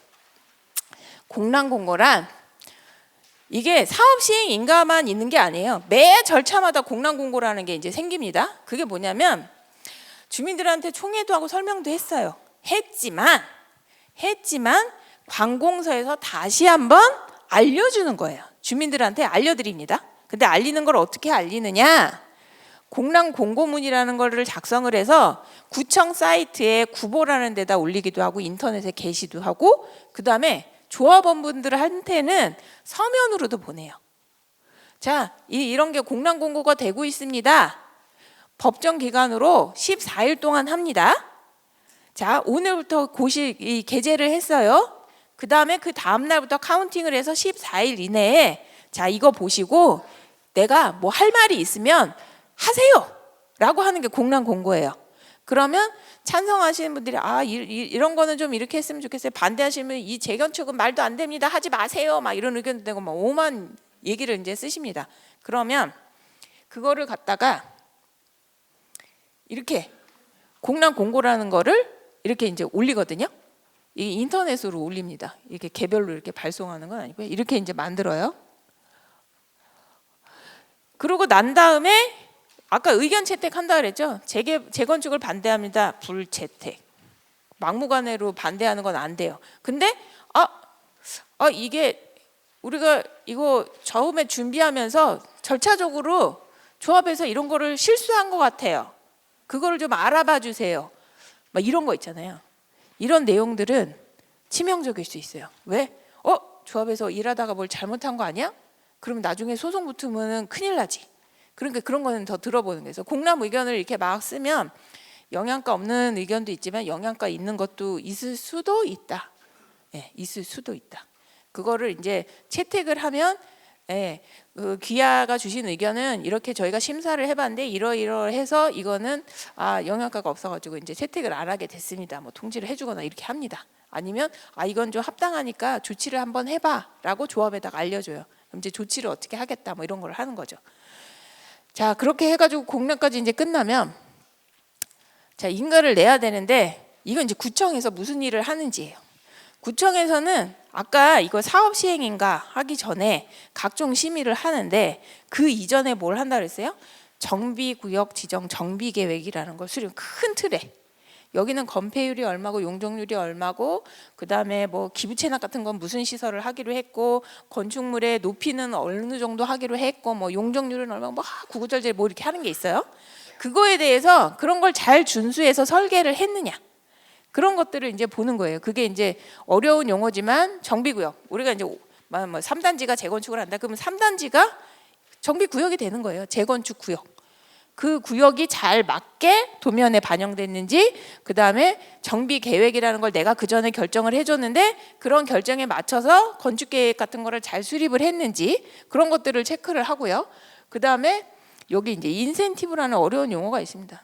막 저희가 막 도로도 그냥 우리 아파트 그냥 우리 대충 이렇게 질 건데 도로 기부 채납 안 할 거예요. 근데 하라 그래요. 너네 용적률 내가 이만큼 주고 임대 아파트도 막 내놓으라고 해서 대신 내가 임대 아파트 내놓은 거면 내가 용적률 줄게. 막 이런 것들이 막 있어요. 그걸 이제 더 주는 거를 인센티브라고 하는데 그 인센티브에 대해서 임대 아파트 얼마 내놓고 용적률을 이만큼 가져가기로 했고 도로를 이만큼 내놓고 용적률을 얼마를 가져가기로 했고 이런 내용들을 잘 지켜서 설계가 됐는지 그런 것들을 보는 거. 그다음에 이 토지하고 건축물 명세상이라는 게 보면 여기는 이제 목동이고 이미 예전에 계획을 해가지고 만든 동네잖아요. 그러니까 이런 게 별로 중요하지 않아요. 근데 이제 이게 뭐가 있냐? 내가 이제 예전에 아파트 구역이 여기가 이제 3단지로 이렇게 했는데 예전 측량 기술하고 요즘 측량 기술이 다른 거예요. 더 정밀해진 거죠. 그래서 공부상에는 여기가 10,000평 이렇게 돼 있었는데 측량을 해보니까 이게 50평이 됐어요. 50평이 늘어나서 그런 것들을 확인을 해야 돼요. 왜냐하면 허가를 내주는 거니까. 왜냐하면 이 면적이라는 게 있는데 그거를 내가 모르고 모르고 늘어난 거잖아요. 그런 것들을 이제 다 체크를 해야 되거든요. 그래서 그런 것들 알고 봤더니 옆집 집원이 우리 아파트 단지 옆에 있는 집원이 조금 들어왔다든가 이런 것들도 다 체크를 해야 돼요. 왜? 내가 모르고 했다가는 옆집 땅을 내가 무단으로 점유하게 생겼으니까. 그러면 어떻게 돼요? 소송이 붙겠죠. 그런 것들 때문에 이걸 다 체크를 합니다. 뭐 필지상 조서 이거 뭐 확인하고 뭐 이런 거 많이 합니다. 근데 이게 대부분들이 구청에서 다 다루는 내용이에요. 그래서 제가 적어드린 건 구청에서 무슨 일을 합니다. 이걸 알려드리는 거예요. 왜냐하면 아니 왜 우리가 서류를 줬는데 처리를 안 하는 거야? 엄청 많이 이제 용역사를 달달 볶고 구청에 막 때로 가가지고 민원을 넣으시고 우리가 서류를 접수했는데 안 처리해 준다고. 근데 구청도 나름 이런 엄청난 일들을 해요. 근데 우리 구역을 우리 재건축하는 이 현장을 주임님 혼자 다 하냐? 아니죠. 그 주임님은 여러 개를 하죠. 그러니까 틈틈이 일을 처리해야 되는 거예요. 내 것만 해주면 좋겠지만 그럴 수가 없으니까. 아마 직장을 다니시는 분들은 그런 걸 다 아마 느끼실 거예요. 그런 비애가 있다. 조금 이해를 하셔야 된다. 그래서 이런 업무들을 쭉 합니다. 여기서 이제 아까도 누누이 말씀드렸지만 동의서. 이게 2018년 10월 29일자에 기사로 떠 있는 거를 제가 이제 캡처를 해가지고 올린 건데요. 동의를 잘못 받아서 사업 시행 인가를 받고 취소가 됐다라는 기사입니다. 동의는 조합이 책임지고 조합원을 설득해서 받아야 되는 거라서 이걸 남 탓을 할 수가 없어요. 물론 정비사업체가 옆에서 도와주긴 하지만 걔네도 내 집이 여기가 아니잖아요. 얘네 돈 받고 일하는 애들이에요. 이거 취소됐어. 그래봤자 나 용역비 못 받으면 돼. 이런 마인드 아니겠어요? 네 아파트면 이렇게 하겠니? 이런 게 안 통합니다. 그래서 동의를 받는 건 무엇보다도 중요한 건 주민분들이에요. 동의서 그냥 이거 세봤는데 대충 맞는 것 같아. 대충은 절대 안 통합니다. 재개발 재건축하면서 가장 많이 일어나는 소송이 이거예요. 사업 시행인가 동의를 잘못 받았다. 동의서 양식을 잘못 썼다. 총회할 때 누군가가 대신 왔는데 그걸 인정해줬다. 막 별의별 소송들이 다 일어나요. 무엇보다 서류들의 하자가 난 거는 치유가 가능합니다. 동의는 절대 치유가 안 돼요. 무조건 사업 시행인가 전에 접수하기 전에 해당 서류들을 알려주고 그거를 검토해서 동의를 확실하게 받으셔야 합니다. 이거는 오롯이 주민분들이 감당하셔야 되는 거고 이런 것들 때문에 어떻게 된다? 조합 임원들이 날아간다. 그러면 어떻게 된다? 사업이 가다가 쓴다? 그러면 사업이 또 늘어져서 나 죽을 때까지 아파트 못 들어갈 수 있다. 그러니까 새 집에 꼭 들어가시려면 어떻게 해야 된다? 열심히 주민분들하고 단합을 하셔야 된다. 저는 뭘 해도 강의 처음 각 것은 단합하시랍니다. 화합하셔야 된다. 절대적인 거다 이거는. 그래서 동의는 어쨌거나 법에서 나온 대로 꼭 동의를 잘 받으셔야 된다. 넘치도록 받으셔야 돼요. 왜냐하면 막 숫자가 많다 보니까 카운팅을 하다 보면 계산하다가 착오가 일어나서 한 명 때문에 빠그러지는 수도 있어요. 그러면 어떻게 된다? 심의부터 사업 시행 인가까지 보통 1년 걸려요. 1년을 도돌이로 가시는 거예요. 그럼 그 1년이 또 누적되고 이렇게 반복적으로 되면 조합 집행부 여러 깔려 사업 계속 지연돼. 그래서 재개발을 하네, 재건축을 하네, 못하네. 이게 무한 반복이 돼서 그래서 생각보다 사업 기간이 길어지는 거예요. 이걸 무수히 말씀드려도 그냥 간과하시는 경우가 많아요. 우린 잘할 거야. 우린 자신 있어. 이런 생각으로. 이런 것들을 계속 구청에서 검토를 합니다. 이제 배포된 자료들이 있으시니까요. 이런 거 막 너무 졸리니까 많이 얘기 안 해드릴게요. 자, 그 다음에 대망의. 자, 처리가 다 됐습니다. 그래서 용역사도 할 일 다 했어요. 그러면 자, 최종 사업 시행 인가를 자 처리를 했습니다라고 구청에서 알려드려요. 그럼 어떻게 알려준다? 우리가 사업 시행 인가를 접수할 때 공문을 내드린다 그랬잖아요. 그럼 구청도 마찬가지예요. 처리가 끝났습니다 하고 공문을 써줍니다. 그 공문 뒤에 사업 시행 계획 인가서 저희가 법정 양식의 사업시행 계획인가 신청서를 냈듯이 인가 처리가 되면 구청에서 법정 양식에 따라서 인가서를 도장을 찍어서 줍니다. 그 다음에 뒤에 사업시행 계획 인가 조건이라는 게 붙어요. 그게 한 이 정도 두께로 몇십 페이지에 달하는 걸 줘요. 이게 뭐냐? 아까 유관부서 협의라는 걸 돈다 그랬잖아요. 거기서 의견을 막 줘요. 그걸 잘 준수하시라고 이렇게 주는 겁니다. 걔네들이 보내온 의견들을.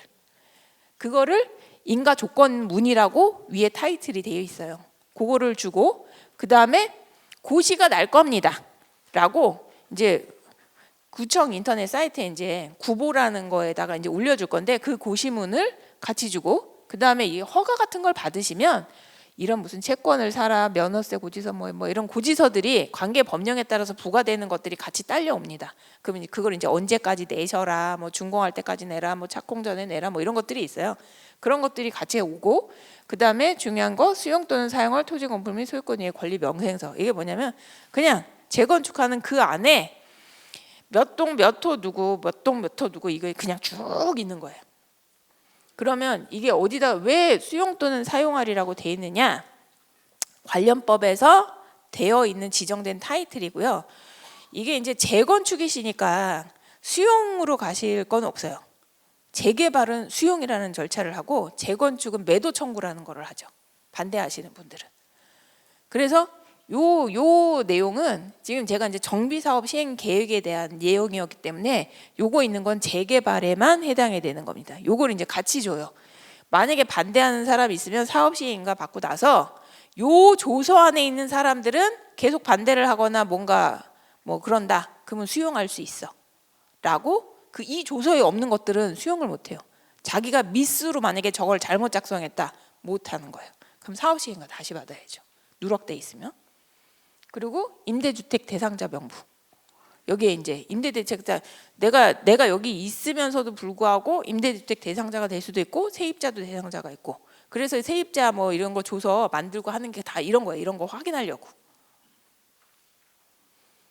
그리고 이제 고시하는 내용들은 여기 있는 것처럼 땡땡 목동 땡땡 단지 재건축 사업 뭐 이런 식으로 해서 사업 명칭 거기에 이제 나오는 거 어느 위치 목동 땡땡 단지 그 다음에 재개발이야 재건축 사업 이렇게 나오고 그 다음에 그 단지의 면적 뭐 이런 거 그 다음에 조합 그 다음에 정비 사업을 얼마나 걸려 우리가 대충 해보니까요 지금 이제 사업 시행인가 접수하고 나서 우리는 빠르게 갈 거니까 한 60개월 공사 기간까지 60개월 봅니다 쓰는 거예요. 신청서 쓸 때 그렇게 씁니다. 그러면 이렇게 그대로 내줘요. 요거는 아까 재개발에만 해당되니까 상관이 없고 그 다음에 요런 거 저희가 건축 허가를 확정을 해준다 그랬잖아요. 그러니까 그런 내용 그 다음에 아파트 몇 평대로 몇 채일 거야 그런 것들도 여기다 명시를 해주고요. 그 다음에 정비기반 기부 체납하는 시설들은 뭐고 기부 체납 안 하는 시설들은 뭐고 뭐 이런 내용들 그런 것들을 쫙 해서 고시를 합니다. 그러니까 저희가 사업 시행 계획서라고 해서 도서는 되게 많이 좀 그걸 다 고시해 주는 건 아니고요. 핵심 내용인 이런 것들을 고시문에 담아서 해줍니다. 그 중에서도 1에서 5항 여기서부터 여기까지 바뀌는 사항들은 항상 변경이 되거나 사업을 가다가 우리 접기로 했어요. 그럼 중지죠. 그런 것들도 다 변경을 통해서 고시를 해야 되고 그 다음에 우리가 완전 접기로 했어요. 일단 잠시 중단도 아니고요. 완전 접기로 했어요. 가끔 폐지하는 경우가 있어요. 아예 안 한다고 우리. 그러면 그런 내용들을 같이 해서 이제 신청을 했었기 때문에 그런 것들을 같이 고시문에 태워줍니다. 이게 이제 샘플이에요. 고시할 때 이렇게 땡땡부에서 자 사업 시행 계획 인가 처리를 이렇게 했습니다. 부속 서류들은 이렇게 해서 같이 보내드려요. 이렇게 해가지고 이게 이제 인가서. 그러면 사업 시행 처음에 인가면 이렇게 되고 변경하거나 중지하거나 폐지하면 여기 이제 동글맹이를 쳐가지고 이제 하는 거죠. 이렇게 해서 구청장님이 직인을 빡 찍어가지고 주십니다. 근데 간혹 가다가 서류를 이 날인을 안 해서 주는 경우가 있어요. 그럼 효력이 있냐 없냐? 있습니다. 왜? 아까 앞단에 설명드렸죠.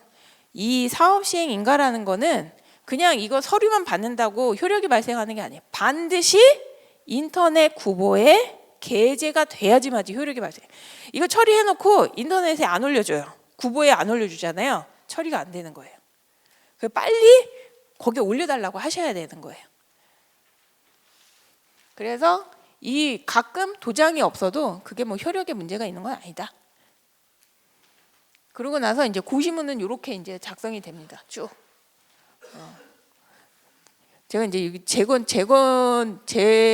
이게 실은 제가 이런 자료들을 이제 그 전에 재개발이 워낙에 지금 재건축이 이제 안전진단이 완화가 돼서 활성화가 많이 되는 시점이잖아요. 그 전에 재건축을 잘 못했어요. 대부분 재건축하시려는 단지들이 리모델링으로 많이 접근을 하셨었죠. 리모델링을 지금 또 못하는 추세입니다. 실은 리모델링을 하시는 이유가 두 가지였어요. 재건축 안전진단 통과가 잘 안 되니까, 아니면 내가 명품 아파트 단지를 만들어야 돼서 임대 아파트 안 깔고 싶으니까 1대1로 리모델링 하겠다. 이래가지고 이제 리모델링을 선호하셨었는데, 실은 그게 이제 과연 이제 진짜 괜찮은 주택을 이게 새로 만드는 거냐. 근데 뼈대가 옛날 뼈대라서 약간은 조금 그 기술적인 문제들은 있어요. 근데 이제 사업을 해야 되다 보니까 주민분들이 리모델링 쪽으로 많이 가셨다가 지금 재건축으로 이제 확 전환을 많이 하세요. 안전진단 기준도 완화가 돼 있고, 그다음에 실은 시에서도 리모델링을 지금 원치 않아요. 실은 리모델링 기준이 좀 강화가 됐어요. 오히려 지금 최근에 서울시의 정책적 흐름입니다. 오늘도 그거 관련해서 조금 심의 때 그런 내용들이 나왔거든요. 그래서 혹시라도 리모델링을 고민을 하셨다고 하면 재건축보다 조금 어려워질 수 있다. 요거는 이제 그냥 비하인드로 좀 말씀드립니다. 그래서 이제 고시문을 이렇게 쫙 아까 뭐 이런 조서들을 이렇게 쫙 해가지고 합니다. 자, 이제 처음에 낼 때는 이제 상관이 없습니다. 그 다음에 아까 이제 타이틀이 사업 시행 인가하고 변경이었잖아요. 저희가 이제 설계를 해가지고 이렇게 사업 계획대로 가려고 그랬어요. 근데 이게 이제 사업 시행 인가를 받고 나서 대부분 이제 지금은 조합 설립하고 나서 시공사를 이제 바로 선정할 수 있게 지금 또 제도 개선이 됐죠. 근데 예전에는 사업 시행 인가를 받고 나서 시공사를 선정하셨어요. 그럼 시공사들이 막 특화 설계니 뭐 우리는 아파트 브랜드가 이건데 평면은 이렇게 하고요, 뭐 마감재는 이렇게 하고요, 막 이렇게 설계를 제안을 해요. 명품 아파트를 만든다고. 그러면 설계가 바뀌잖아요. 그러면 그 설계가 바뀌면 사업 시행 허가 받은 것도 당연히 변경을 해야 되는 상황이 되는 거죠. 그래서 그게 변경을 어느 정도 하느냐에 따라 일반 변경 또는 중대한 변경 아니면 경미한 변경 이렇게 나뉩니다. 그러면 뭐가 다르냐? 절차가 달라요. 일반 변경 또는 중대한 변경이라는 거는 정말 설계를 많이 바꾸니까 절차를 싹 다 하시는 거예요. 그러면 하다못해 정비계획부터 바꾸는 수도 있고요. 정비계획까지 안 가더라도 건축심의부터 싹 바꿔야 되는 거예요. 아까 처음에 했던 심의부터 다시 싹 바꿔가지고 다시 오는 거죠. 그게 일반 변경이거든요. 그 일반 변경이 법에는 일반 변경이 뭐다라고 안 나와 있고요. 그냥 딱 경미한 변경을 적어놨어요. 요 경미한 변경에서 이거에 해당이 안 되면 일반 변경이야. 이렇게 구분을 하게 돼 있습니다. 그래서 경미한 변경으로 할지 일반 변경으로 할지는 뭘 의미한다? 설계를 어느 정도 바꿀 거냐. 요거를 의미한다. 그리고 이거는 절대적으로 사업 기간에 어느 정도의 기간을 더 소유하게 될 거냐를 판단하는 기준이다. 그래서 아까 말씀드렸죠. 보통 각종 심의 받고 막 사업 시행인가 하고 아무리 빨라도 한 1년 간다고. 각종 심의를 받는 게 한 6개월 정도 걸리고요. 그 다음에 그 심의 받은 거 갖고 이 사업 시행인가 도서를 만들어야 되잖아요. 그게 못해도 한 3, 4개월. 그러니까 보통 이제 전문 개발 회사들이 이렇게 개발을 하면 자기네들이 이제 이런 것들을 전문적으로 하니까 용역사들을 막 이렇게 다그치는 스킬이 있죠. 근데 여기 이제 조합을 이제 처음 하시다 보니까 다그쳐도 조합장님이 잘 모르셔서요. 감사님이 잘 모르셔서 그래요. 이거 이렇게 할 때 이만큼 시간 걸립니다. 이렇게 하는데 대응을 못 해요. 그래서 상대적으로 좀 더 늘어지는 수도 있다. 대응력이, 왜냐하면 저희는 일반인이잖아요. 전문가가 아니다 보니까. 그래서 늘어지는 것도 있고 또 커서 그런 것도 있고, 그 다음에 용역사의 능력에 따라서도 차이가 났을 수도 있고, 또 의사결정이 늦어지는 경우도 있고, 그래서 어쨌거나 일반 변경과 경미한 변경은 법에서 이 법 내용에서 이렇게 구분을 하고 있다. 이거 아닌 것들은 일반 변경이다. 자, 중요한 거 어떻게 해야지 우리가 분담금을 조금 내고 비례율도 높이면서 할 수 있어? 그냥 별거 없습니다. 시간이 돈이다. 빨리 하셔야 된다. 왜? 빨리 해야 기회비용이 줄어드는 거예요. 기회비용이 뭐냐? 저희 시공사 선정해가지고 뭐 대여금 내나 못 내나, 그 다음에 이주할 때 이주 비용 필요하시잖아요. 근데 사업이 늘어져. 그러면 내가 대여받은 무이자라는 거는 없어요. 무이자가 어디 있어요? 다 녹아 있는 거예요. 공사비로 더 얹어주든 뭐든 다 녹아 있습니다. 모를 뿐이에요. 저희가 공사비 단가에 만약에 지금은 이주비나 이런 거를 대여 못하게 법으로 막아놨습니다. 그래서 조합에서 자체적으로 또 조달을 해야 되는데 간접적으로 시공사를 보고해 주는 거거든요. 그러니까 시공사는 그 맹점을 보고 단가가 올라가는 거예요. 거기에 다 녹아 있어요. 그러니까 사업은 시작했으면 빨리 하셔야 돼요. 물론 중간에 변수는 일반 분양을 언제 하네. 지금처럼 일반 분양가가 막 바닥을 친다. 아파트 값이 똥값이다. 이럴 때 분양을 하면 돈이 안 되잖아요. 일반 분양 수익금 갖고 내 분담금을 낮춰야 되는데 그거 타이밍, 일반 분양 타이밍은 보면서 속도를 조절할 수 있지만 어쨌거나 시작한 그거는 그때 가서 초이스 해야 될 거고, 어쨌거나 시작을 해서 관리처분 인가 갈 때까지는 열심히 달리셔야 됩니다. 시간은 돈이다. 빨리 입주하셔야죠. 그리고 비용은 절감하고 수익은 못해. 당연한 얘기죠. 비용을 절감하는 데에는 시간도 기회비용이어서 절감을 해야 되는 거고요. 내가 용역을 발주할 때 무조건 저가가 좋을 거냐? 적정 가격이 좋은 거죠. 왜? 깎으면 깎을수록 용역사들은 일을 안 합니다. 돈 적게 주는 사람을 위해서 누가 일을 하겠어요? 처음에는 그냥 어떻게 해서든지 계약을 따보려고 막 혀가 되도록, 입안에 혀가 되도록 막 사탕 발린 마음으로 저희는 최선을 다할 거고요. 조합을 위해서 목숨을 겁니다. 네, 도장 찍는 순간 없습니다. 그러니까 어떻게 해야 된다? 내가 잘하는 수밖에 없어요. 걔네들이 마냥 앞에서는 네 이러지만 뒤돌으면 딴 세상 사람입니다. 다 도둑놈들이에요. 저도 도둑놈입니다. 그러니까 어떻게 하셔야 돼요? 내 재산은 내가 지켜야 된다. 이게 핵심이에요. 그래서 비용은 절감하는데, 비용 절감하는 거는 단순해요. 내가 많이 하는 거지 내가 전문가가 될 수는 없으니까 귀동량도 많이도 합니다. 근데 귀동량이 100% 도움이 되진 않아요. 카더라. 나하고 전혀 상관없이 카더라예요. 우리 아들놈이 말이야 건설사를 다녀. 그래서 잘 알아. 아니면 내 친구가 재건축 했거든. 그래서 내가 잘 알아. 아니면 우리 친구의 친구가 재건축 임원이었어. 나 잘 알아. 내가 다 물어봐 줄게. 아니요. 다 달라요. 재건축 한 시점도 다르고요. 정책도 다르고요. 법도 다르고요. 환경도 달라요. 그래서 그냥 참조는 하실 수 있지만 카더라 통신이 제일 위험합니다. 그게 다 비용을 증가시키는 거예요. 그래서 내 거를 잘 공부해서 내 거를 잘 아는 게 중요한데, 이게 제가 조합에다가 말씀드릴 거나 주민분들한테 말씀드릴 건 제발 재탕 삼탕 하시지 말아라. 이게 무슨 말씀이냐면 내가 잘 모르니까 이렇게 막 가요. 시간 지나니까 가겠죠. 가는데 모르고 가요. 그러면 가다 보면 어머 이게 아니네. 이게 아닌가벼. 우리 다시 검토해야 될 것 같아. 뒤로 가. 그러고 나서 이만큼 알았으니까 또 갑니다. 그러다가 처음 가니까 또 몰라. 또 뒤로 가. 이걸 계속 반복을 해요.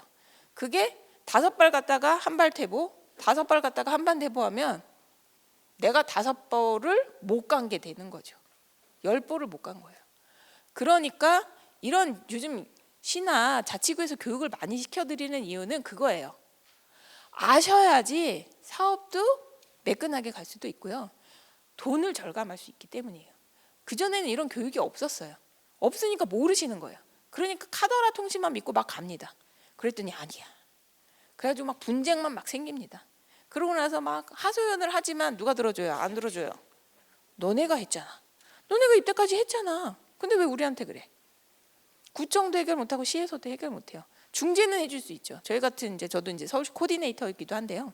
가서 중재는 해드릴 수 있어요. 근데 중재가 뭘까요? 이미 사건이 터진 다음에 중재예요. 사건이 안 터지게 했었어야지. 그러니까 항상 예방을 하시는 게 제일. 저희 독감 예방주사 왜 맞아요? 독감 안 걸리려고 하잖아요. 코로나 예방주사 왜 맞아요? 코로나 안 걸리려고 맞습니다. 그러니까 이런 교육이 반복적으로 무한정로 반복이 되더라도 들으시는 게 좋아요. 그리고 남의 얘기 너무 귀담아 듣지 마세요.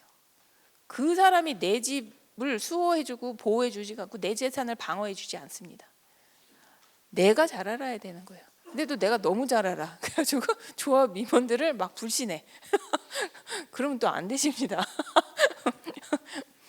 그래서 어쨌거나 재탕 삼탕 그 다음에 막 이거 해주세요 저거 해주세요 막 설계할 때 해요. 그게 공사비가 얼마나 드는지도 모르고 막 해주신다고 막 해달라고 해요. 근데 어느 날 보니까 분담금이 2배 3배로 돼 있어요. 처음에 나 한 3억 내고 들어가나 했더니 5억을 내래. 나 못 들어가. 그러면 재개발 반대할 거야, 재건축 반대할 거야, 이런 사태가 옵니다. 그러니까 항상 한 번씩은 또 좀 더 신중히 생각을 하셔야 될 필요가 있다. 그러니까 결국은 흠집 부시고 새집 짓는데 날로 먹어지겠습니까 이게.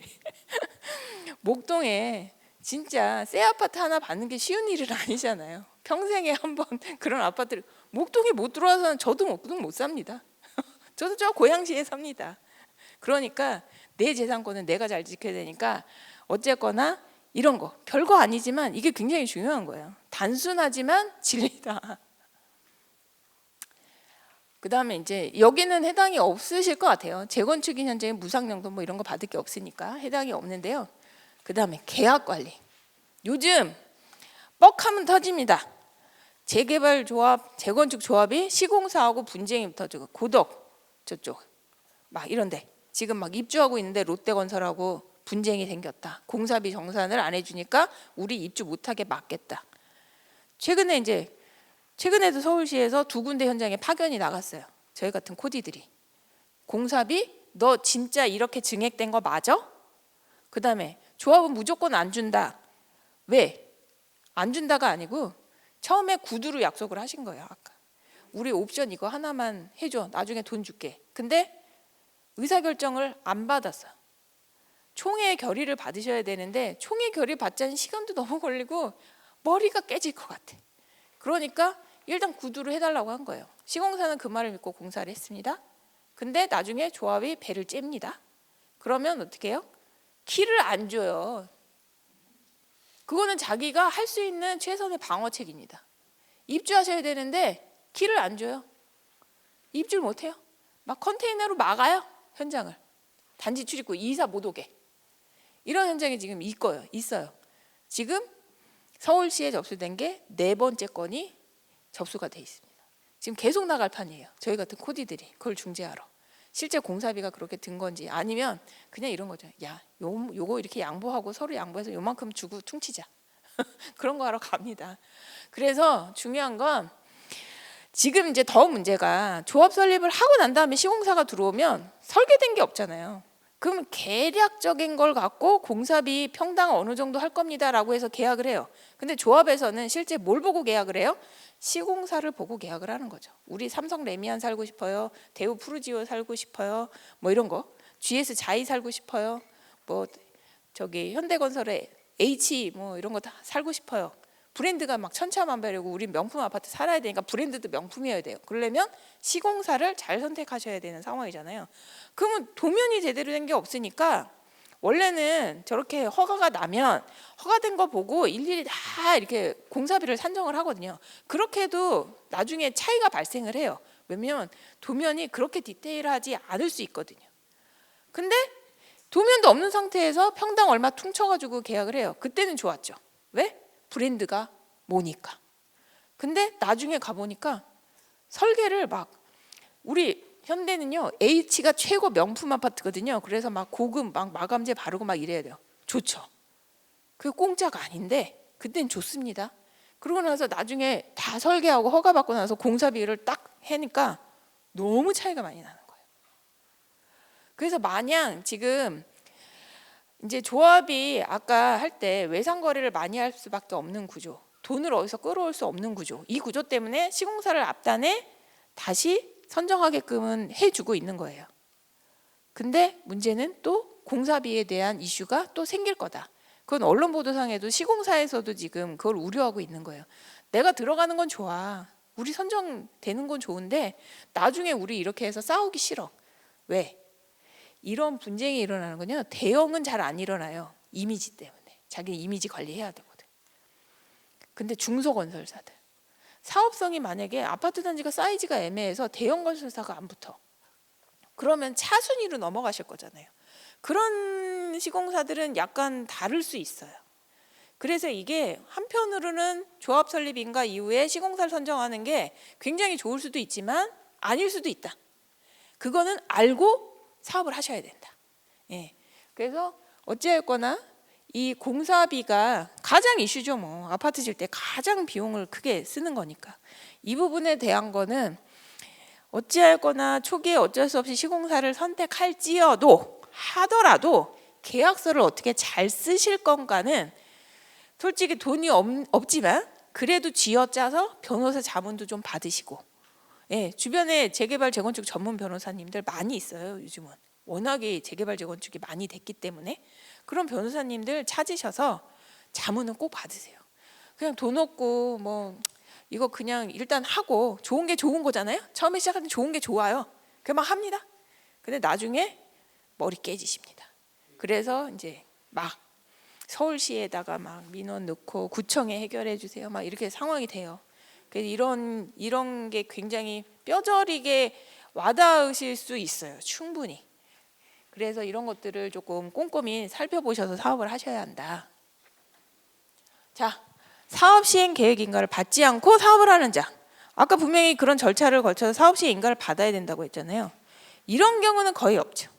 이런 경우는 거의 없습니다. 하지만 법에는 있습니다. 이렇게 하면 도정법 제137조 제7호에서 2년 이하의 징역 또는 2천만 원 이하의 벌금, 호적에 빨간 줄을 걷습니다. 그 다음에 이게 이제 가장 흔히 일어날 수 있는 거예요. 사업 시행계획 작성, 변경에 대한 총회를 거치지 아니하고 사업을 임의로 추진한 조합 임원. 조합 임원은 답니다. 조합장이야. 다 그 안에 있는 집행부 전원을 말씀하는 거예요. 근데 뭐 콕 찍어서 조합장님이 대신 그렇게 되실 수도 있고요. 이게 그냥 법에 있는 대로 그대로 좀 해석을 해가지고 했으면 됐는데, 이거는 그냥 나중에 한꺼번에 묻어가지고 한꺼번에 바꿀까? 총회 지금 하는 게 좀 적절치가 않은 것 같아. 우리 지금 지금 반대하는 사람도 너무 많잖아. 그러니까 이거 나중에 몰아서 한번 하자. 그랬는데 알았어요. 반대파에서 반대하시는 비대위 막 이런 분들이 알았어요. 고발합니다. 그럼 조사 나갑니다. 그러면 빨간 줄 긋습니다. 이런 것들은 흔하게 발생할 수 있어요. 그러니까 정비업체들이, 유능한 정비업체들이 그러면 안 되십니다. 이거는 그래도 이렇게 힘들지만 받으셔야 합니다. 적절한 시기에 이렇게 받으시는 게 좋아요. 이렇게 이제 해줘야 되는 거죠. 왜? 자기네는 돈 받고 전문가로서 왔으니까. 그 다음에는 알아두면 좋은 사이트라고 해서 교육은 이렇게 해서 그냥 한번 쑥 지나갑니다. 그리고 인터넷에서 막 찾아가지고 보실 수는 있어요. 근데 그거와 관련돼서 내가 좀 더 알고 싶은데 정보를 어디서 찾아야 될지 모르겠는 거예요. 그런 경우가 너무 많으세요. 왜냐하면 강의는 한번 쑥 지나가는데 내가 막 강사분한테 연락도 하고 막 좀 물어도 보고 싶고 주변한테 이렇게 좀 더 전문가한테 도움을 받고 싶은데 그럴 수 없잖아요. 실은. 그럴 환경이 또 안 되고요. 재개발 재건축 많이 되지만 실은 막상 찾으려고 그러면은 또 쉽게 드러나지 않아요. 전문가들을 섭외하고 뭐 물어보고 이런 데가 마땅치가 않아서 그냥 주변에서 제가 잘 압니다 이렇게 이제 선뜻 다가오시는 분들이 그분들이 진짜 얘기를 하는지 가짜 얘기를 하는지도 몰라요. 근데 중요한 건 직접 찾아보시면 좋죠. 그래서 여기 사이트를 제가 적어놨는데 정비사업 정보 몽땅이라고 서울시에서 재개발 재건축 뭐 가로등 이런 거 싹 다 여기에다가 포털 사이트처럼 만들어놨어요. 그 뭐 어디에 막 재개발되고 재건축되고 뭐 이런 것들이 이제 정보들이 있고 관련 뭐 법 내용이라든가 뭐 이런 것들이 조금 정보들이 여기 모아져 있습니다. 근데 일부는 비공개 정보도 있어요. 그 해당 조합들이 저기에 사이트를 거기에다 올리거든요. 그거는 이제 조합원들이나 이렇게 관계자만 볼 수 있으니까 못 보는 정보들도 있는데, 기본 뭐 교육에 관련된 거나 이런 것들도 이 정보몽땅에 있고요. 그다음에 법제처. 이거는 저희가 이거는 뭐다? 법에 따라 사업을 하는 거다. 그래서 매번 특히 이 도시정비법, 이 재개발 재건축 관련 법은 1년에도 서너 번씩 이상은 바뀌어요. 그만큼 핫한 법이에요. 매번 무슨 문제점이 있고 언론에 많이 떠들어대면 그거를 계속 국회에서 바꿔요. 대통령이 바꿔요.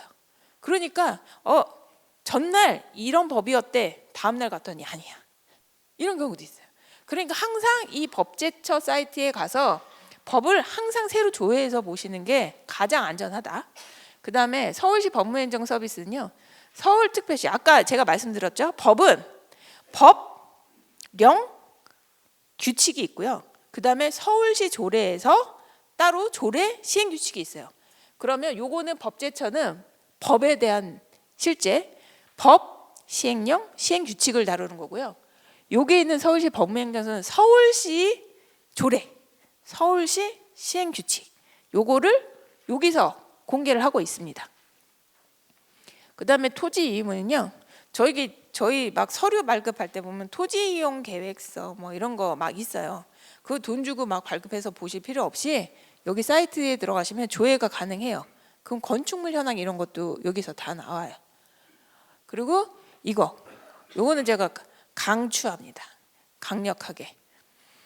이게 관련 판례들이 여기서 조회가 가능해요. 저희가 이제 이게 사업을 하시다 보면 변호사를 많이 접촉을 하실 수밖에 없는 상황이 놓이거든요. 근데 변호사님도 법에 대한 내용을 보고요. 그 다음에 보는 게 이 판례예요. 예전에 저희가 고민되는 게 이런 케이스에 어떻게 돼요? 그러면 변호사님들은 우선 법을 봅니다. 그 다음에 예전에 이런 케이스로 소송이 일어난 사례를 찾아요. 그걸 보고 말씀을 드리는 거예요. 예전에 어느 지역에서 어떤 소송이 붙었는데 최종 판결을 이렇게 났더라고요. 근데 그 한마디를 들으시려고 어떻게 해야 된다? 돈을 내셔야 된다. 그러니까 돈을 절감하시는 방법에 이렇게 찾아보시는 방법밖에 없어요. 저희 같은 전문가들도 다 이런 사이트를 보고 공부를 하고 찾습니다. 그리고 부동산 정보 광장. 다 이런 게 아까 토지이음 이런 거하고 관련이 있는 이런 사이트들이에요. 그 다음에 국토교통부 민원마당은 이제 이 사업을 하시다 보면은 많이 궁금해요. 법에 대해서.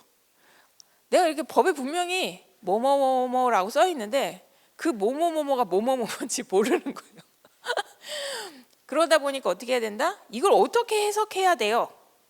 나는 이렇게 이해를 했는데 이게 이렇게 된 게 맞나요? 틀리는가요? 이거를 똑같은 내용으로 엄청나게 그 전에 사업을 했던 분들이 서울시하고 국토부에다가 질의를 막 올린 게 있어요. 그러면 내가 궁금한 것도 유사한 케이스가 여기 얻어 걸립니다. 그거를 여기서 찾아서 보시면 돼요. 그리고 요거는 이제 서울시 평생학습 포털이라 해서 온라인, 지금 이제 코로나 때문에 오프라인 교육을 안 하니까, 근데 이 평생학습 포털에 보면은 정비사업 관련 요 교육 과정이 있어요. 이게 이제 일반 과정, 심화 과정이라고 돼 있어서 지금 제가 요번에 교육하고 있는 게 있잖아요. 이게 심화 과정 때 다뤘던 내용을 압축해서 좀 정리를 해서 지금 교육을 하는 거거든요. 그래서 무수히 이제 그 전에 많은 서울시에서 그 전문가들이라고 하시는 분들이 이런 일반 과정은 9회차로 돼 있을 거예요. 심화 과정은 30회차. 근데 보통 한 차당 한 수업당 분수가 30분 안쪽, 조금 넘어가는 경우도 있고. 그러니까 이게 9회차 정도만 되면 좀 들을 수는 있어요. 30회차 되면 이거는 엄청난 공을 들여야 돼요. 그냥 클릭하고 가만히 계시다가 조시다가 집어치는 거죠. 이걸 하시면 수료증도 줘요. 근데 이 수료증을 가끔 제가 이거를 좀 위험하다고 생각하는 게, 수료증을 받으셨다 그래가지고 내가 무슨 공인된 정비사업의 전문가인 것처럼 얘기하시는 분들이 있어요. 이 교육을 받았다고. 그거에 현혹되시는 경우가 있어요, 실은. 그리고 막 유식한 용어를 막 쓰잖아요. 저희 사기당할 때 어떻게 돼요? 막 유식하고 막 언변이 좋은 막 넘어갑니다. 전문가인 줄 알고. 근데 전문가는 세상에서 내가 제일 공부 많이 할 때 전문가신 거예요. 그러니까 물론 정말 잘 알아서 그렇게 하시는 분도 있지만 한 번쯤은 내가 우리 동네 재건축을 한다 그러면 한 번쯤은 받아보셔라. 예, 이걸 추천드리고요. 그다음에 이게 정비사업 공공지원 실무라는 게 다른 게 국가에서 지원을 해줍니다. 재개발 재건축 업무 너무 어려워요. 그러니까 뭐 계약을 할 때는 어떻게 해야 되고 뭐 이런 것들에 대한 거, 그다음에 뭐 임원을 선출할 때 어떻게 해야 되고 이런 업무들을 지원을 해줘요. 그래서 그런 것들에 대한 거, 공공지원이 뭔지, 어떤 업무들을 지원을 받을 수가 있는지, 어떤 시스템으로 돌아가고 있는지를 여기서도 이제 동영상 강의를 통해서 이렇게 해주고 있습니다.